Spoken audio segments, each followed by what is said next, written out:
بے شک پاکستان جس معاشی بھور میں پھنسا ہوا ہے اسے نکالنے میں متحرک خارجہ پالیسی اور عالمی برادری سے دوستانہ تعلقات اس وقت پاکستان کی سب سے بڑی ضرورت ہے۔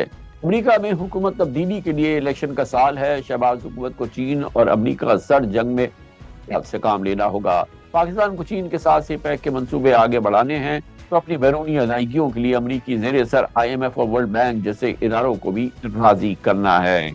اطلاعات کے مطابق پاکستان کے نئی حکومت میں نئے وزیر خارجہ جناب اسحاق ڈار ہو سکتے ہیں، جنہیں اس دفعہ معیشت کے حوالے سے کوئی ذمہ داری نہیں سونپنے کا فیصلہ ہوا ہے، لیکن بہرحال یہ فیصلہ ابھی سرکاری طور پر سامنے آنا ہے، مگر یہ پاکستان کی خارجہ پالیسی کے حوالے سے کون وزیر خارجہ ہوتا ہے یہ بہت اہم معاملہ ہوگا۔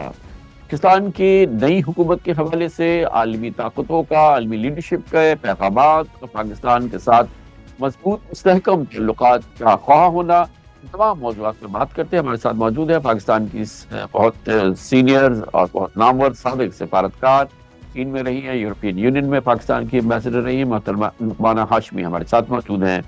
بہت شکریہ نعمانہ صاحب۔ یہ فرمائیے گا کہ اس سے پہلے 6 ماہ تک ہمارے پاس کیئر ٹیکر گورنمنٹ رہی ہے، تاثر بڑا اچھا تھا، امیج بہت اچھا تھا، لیکن بظاہر ہمیں یہ لگ رہا تھا کہ تمام بڑی طاقتیں جو ہیں وہ کسی لانگ ٹرم ایگریمنٹ کے ساتھ، کسی لانگ ٹرم کمٹمنٹ کو ظاہر نہیں کرنا چاہ رہے تھے۔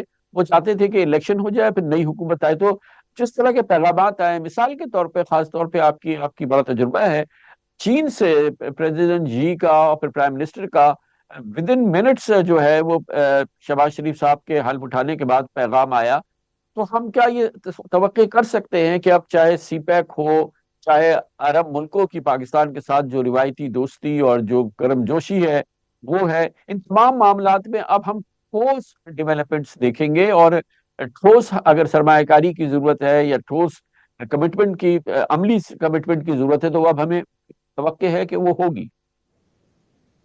دیکھیں، کیئر ٹیکر گورنمنٹ کسی بھی ملک میں ہو انکلوڈنگ پاکستان، تو ساری دنیا کو معلوم ہوتا ہے کہ ان کا کام الیکشن کروانا ہے، اور یہ کوئی لانگ ٹرم ڈیسیجن سبسٹینٹو لینا ان کا مینڈیٹ نہیں ہے، اسی لیے وہ اس طرح سبسٹینٹو ان کے ساتھ انگیجمنٹ نہیں کرتے۔ لیکن جب ایک پولیٹیکل ڈسپنسیشن آ جاتی ہے، اور خاص طور پہ ایسی ڈسپنسیشن جس کے ساتھ انہوں نے پہلے بھی کام کیا ہے اور ان کو یہ تجربہ ہے کہ خاص طور پہ اکنامک ڈیولپمنٹ میں وہ بہت زیادہ توجہ دیں گے، تو اس سے ایک بڑا پازیٹیو امپریشن جاتا ہے۔ اب دیکھیے، سب سے پہلے تو پریزیڈنٹ شی جن پنگ نے اپنا کانگریچولیٹری میسج بھیجا، اور اگر آپ اس میسج کو غور سے پڑھیں تو وہ بیسیکلی ایک پالیسی سٹیٹمنٹ بھی ہے، اور ایک اس بات کا جو پاکستان میں ان کا کانفیڈنس ہے اور جو نئی ڈسپنسیشن میں ان کا کانفیڈنس ہے وہ صاف نظر آتا ہے، کیونکہ انہوں نے فوراً ہی کہا کہ اب ہم اس کو ہائی گریڈ ماڈل پہ لے کے فردر اس سی پیک کو لے کے جائیں گے، اور اس کا جو سیکنڈ فیز ہے جو بیسکلی بہت ہی اہمیت کا حامل ہے، جس میں آپ کے پرائیویٹ انویسٹمنٹس آئیں گی، جوائنٹ وینچرز ہوں گے، جس سے پاکستان کی ترقی، انڈسٹریل ترقی ہوگی اور لوگوں کو اس کا فائدہ ہوگا۔ تو اس پہ انہوں نے بہت ہی کلیئر میسج دیا ہے کہ ہم بھرپور طریقے سے ہر قسم کی پاکستان کی مدد کریں گے، بہرحال اور ایک اس نئی میں ہم حکومت کے لیے چیلنج جوش ہوگا، سے آگے ایک جائیں جانب سے گے۔ یہ یہ بہت چین اچھا کی گرم میسج ہے۔ جوشی، چین کا یہ اظہار، دوسری جانب امریکہ بھی پاکستان سے بہترین تعلقات کا خواہاں ہے، تو ہمیں جی اسٹرائک کرنا بالکل۔ ہے نا ایک کہ بیلنس نئی حکومت کو چین اور امریکہ کے درمیان، سعودی عرب، مشرق وسطیٰ کے دوسرے ممالک، ایران کے ساتھ بھی ہمیں، ایران کا بھی بڑا گرم جوشی کا میسج آیا ہے، تو یہ ایک بہت ہی ایک امپورٹنٹ ٹاسک ہوگا، چیلنج ہوگا آنے والی حکومت کے لیے کہ ایک سٹرائک کرے بیلنس، کیونکہ پریزیڈنٹ پوٹن نے بھی اردو میں شہباز شریف صاحب کو مبارکباد کا پیغام بھیجا ہے۔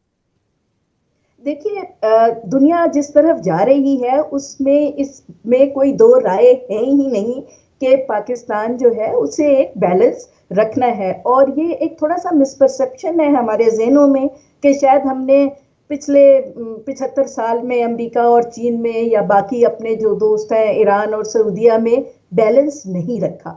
بیلنس ہم نے رکھا ہے، اور آج کل کے جس طرح کا فلکس ہے انٹرنیشنل کمیونٹی میں، بیلنس رکھنا بہت ضروری ہے. لیکن دیکھیے تمام ممالک کو اس بات کا بڑی اچھی طرح ادراک ہوتا ہے کہ اور ہے کہ پاکستان کسی بھی بلاک کا حصہ نہیں بننا چاہتا، وہ کسی پراکسی وار کا حصہ نہیں بننا چاہتا. لیکن ہمارے کچھ اسٹریٹجک تعلقات ہیں جو دونوں ممالک کے ساتھ ہیں. اگر آپ امریکہ اور چین کا ہی لے لیں تو دیکھیے امریکہ بھی ہمارے لیے بہت امپورٹنٹ ہے، ہمیشہ سے امپورٹنٹ رہا ہے، لیکن اس کے ساتھ ہمارا جو اسٹریٹجک ایک ڈائریکشن ہے، ایک کوآپریشن ہے، اس کی نوعیت ڈپلومیٹکلی ذرا ڈفرنٹ ہے بنسبت چائنا کے. لیکن اس کا یہ مطلب نہیں ہے کہ ہم ایک کے ساتھ یا دوسرے کے ساتھ سارے اپنے انڈے ایک ہی باسکٹ میں ڈال دیں گے. یہ لیکن امریکہ کو بھی یہ پتا ہے کہ ہماری جو چین کے ساتھ دوستی ہے وہ اس کی بڑی ایک ڈفرنٹ نیچر ہے. وہ اسٹریٹجک کوآپریٹو پارٹنرشپ ہے جو کسی بھی نہ گورنمنٹ کے آنے سے چینج ہوتی ہے، نہ ہی وہ دنیا کے حالات میں چینج آنے سے چینج ہوتی ہے. تو اس اسٹریٹجک ایلیمنٹ کو سیکیور کرتے ہوئے آف کورس ہمیں ایک بیلنس رکھنا چاہیے. اور یہ تو آج کل تو بلکہ زیادہ آسان ہے بیلنس رکھنا، کیونکہ آپ نے دیکھا کہ سعودیہ اور ایران میں بھی اب دوستانہ تعلقات ہو گئے ہیں. ان کے ہاں ایمبیسیز جو ہے وہ ایک دوسرے کے ہاں کھل گئی ہیں. بہت شکریہ، بہت بہت شکریہ محترمہ نوانہ ہاشمی ہمارے ساتھ موجود تھی. اب سابق سفیر اور پاکستان کی سابق سینئر سفارتکار. کمرشل بریک، اس کے بعد بہرحال سب سے بڑا چیلنج شہباز شریف کی نئی حکومت کے لیے معیشت کا چیلنج ہے. اور پہلے دن ہی، پہلے گھنٹوں میں ہی معیشت کے حوالے سے جناب شہباز شریف نے پہلا اجلاس بلایا ہے. حکمت عملی ترتیب دینے کا کام شروع ہو گیا ہے.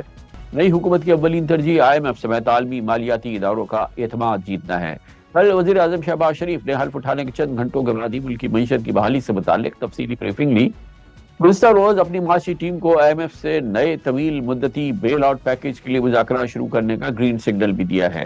اجلاس میں وزیر اعظم کا کہنا تھا کہ حکومت ملک میں سرمایہ کاری کے فروغ اور کاروباری برادری کو فیسیلیٹیٹ کرنے کے لیے بھرپور کام کرے گی. FBR سمیت دیگر اداروں میں شفافیت کے لیے آٹومیشن کا پھر کہا گیا کہ وہ ناگزیر ہے، فوری کام ہوگا. وزیر اعظم نے نقصان میں چلنے والی حکومتی مالیاتی اداروں کی جلد انسکاری کا بھی اندیا دیا. مسلسل ہم یہ بات سنتے رہے ہیں. شہباز شریف صاحب نے معیشت بحالی حکمت عملی ترتیب دینے کا آغاز تو کیا ہے. پرنسس کاپ میں معیشت سے متعلق کل کے اجلاس میں سابق وزیر خزانہ اسحاق ڈار موجود نہیں تھے. لگتا ہے کہ نواز شریف کے سب سے قریبی ساتھی اور 4 بار وزیر خزانہ رہنے والے اسحاق ڈار پہلی دفعہ نون لیگ کی معاشی ٹیم سے خارج ہو چکے ہیں. اطلاعات ہے کہ نگراں حکومت میں وزارت خزانہ کے امور احسن طریقے سے انجام دینے والی ڈاکٹر شمشاد ہی شہباز شریف حکومت میں بھی وزارت خزانہ کی فی الحال ذمہ داری سنبھالیں گی. ہاں ابھی اس کا فیصلہ ہونا باقی ہے اور اس کا اعلان ہونا باقی ہے.